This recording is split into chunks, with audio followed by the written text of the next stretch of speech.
শুরু হয়ে গেছে অন্নপূর্ণা ভান্ডারের ফর্ম ফিল আপ। হ্যাঁ, আগের ঘোষণা অনুযায়ী যে বার্তা ছিল, যারা লক্ষ্মীর ভান্ডার পাচ্ছিল তারা আর ফর্ম ফিল আপ করতে হবে না, অটোমেটিক্যালি তারা অন্নপূর্ণা ভান্ডার পেয়ে যাবে। কিন্তু নতুন ঘোষণা অনুযায়ী প্রত্যেককেই ফর্ম ফিল আপ করতে হবে।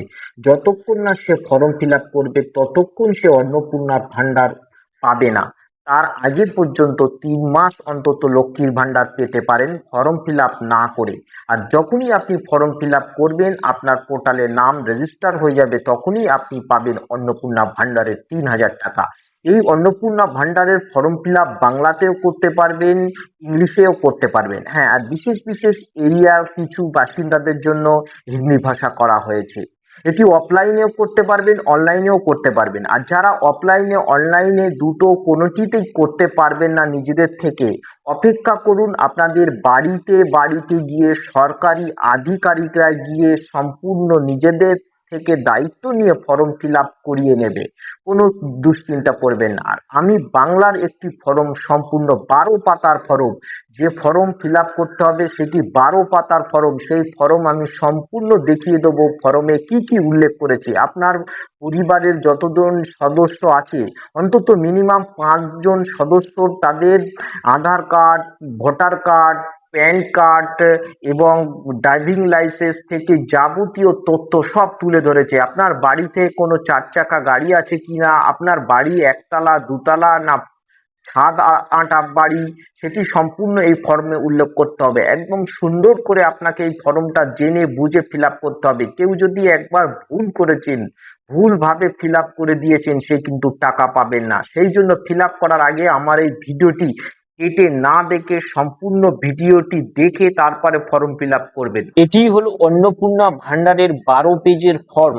এই 12 পেজের ফর্মে যে সমস্ত বিষয়গুলি আপনাদের ফিল আপ করতে হবে বা পূরণ করতে হবে, সেগুলি এক এক করে আমি বলে দিচ্ছি, আপনাদের ভালো করে দেখে নাও। পরিবারের প্রধানের নাম, অর্থাৎ আপনাদের পরিবারের প্রত্যেকের পরিবারের যে প্রধান বা হেড, তার নাম। জন্ম তারিখ, পরিবারের প্রধানের জন্ম তারিখ, পরিবারের প্রধানের লিঙ্গ, পরিবারের প্রধানের আধার নম্বর এবং ডিজিটাল রেশন কার্ডের পারিবারিক আইডি।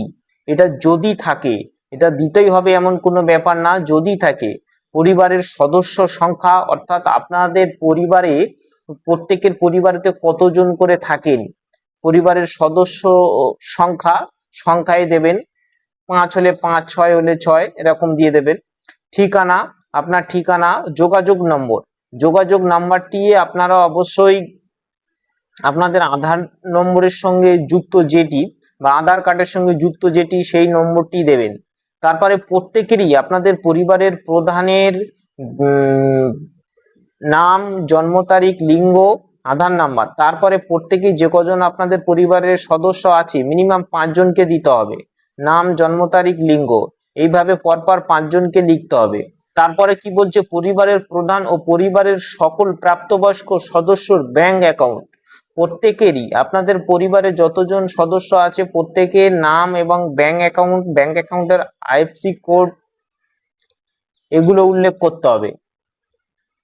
তারপর কি বলছে, এপিক এবং সকল প্রাপ্তবয়স্ক সদস্য ভোটার তালিকার অংশ নম্বর সহ।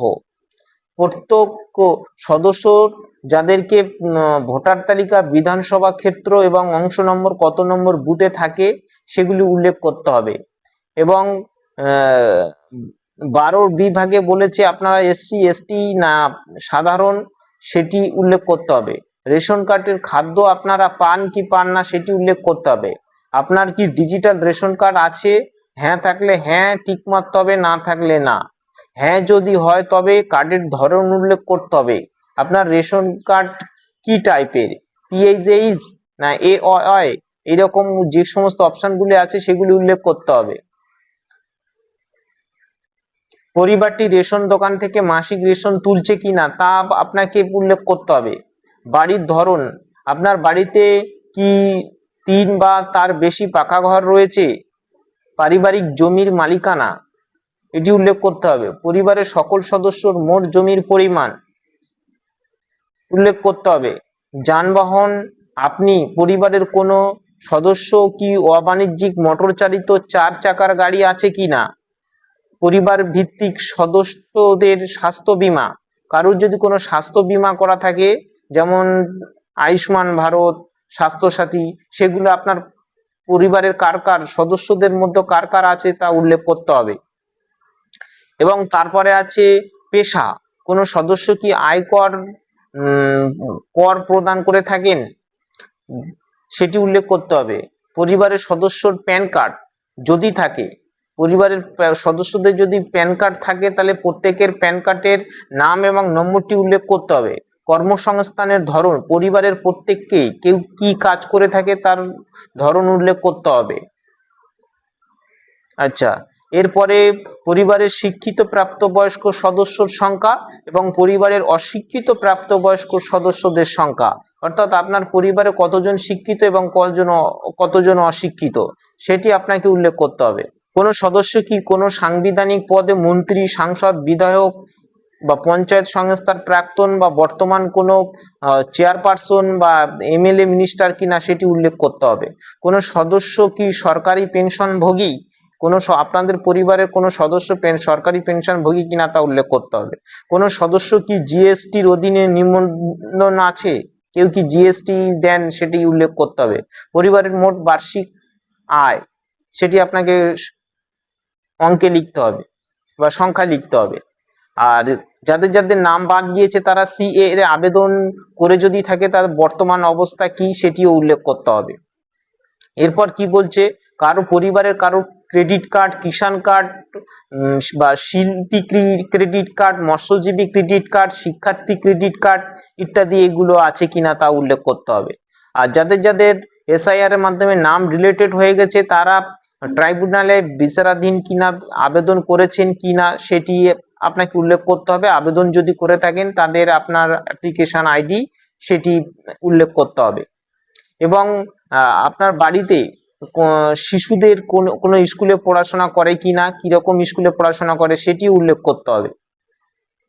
শিশুদের টিকাকরণের বর্তমান অবস্থা, আপনার বাড়িতে কটি শিশু আছে এবং তারা টিকা দেওয়া সদস্য শিশু কিনা বা সব কমপ্লিট হয়েছে কিনা সেটিও আপনাকে উল্লেখ করতে হবে। আচ্ছা, আপনি কি কোনো সরকারি প্রকল্পের সুবিধা ডিবিডির মাধ্যমে পাচ্ছেন? কোনো সুবিধা ডিবিডির মাধ্যমে যদি পেয়ে থাকেন তাহলে এখানে আপনাকে হ্যাঁ বলতে হবে, আর নইলে না।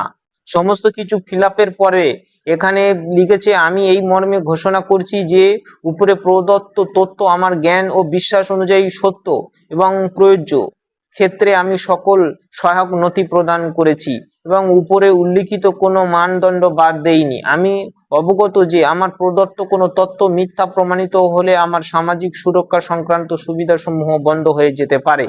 এটা দিয়ে একজন দ্রষ্টব্য, বিশেষ করে পরিবার বলতে এমন এক দল ব্যক্তিকে বোঝায় যারা সাধারণত একসঙ্গে বসবাস করেন এবং একই রান্নাঘর থেকে খাবার গ্রহণ করেন, তাদেরকেই পরিবার বলা হয়।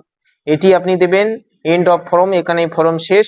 বাকিটা শুধুমাত্র সরকারি আধিকারিকরাই ব্যবহার করবেন। আপনার এই সমস্ত বিষয়গুলি উল্লেখ করতে হবে।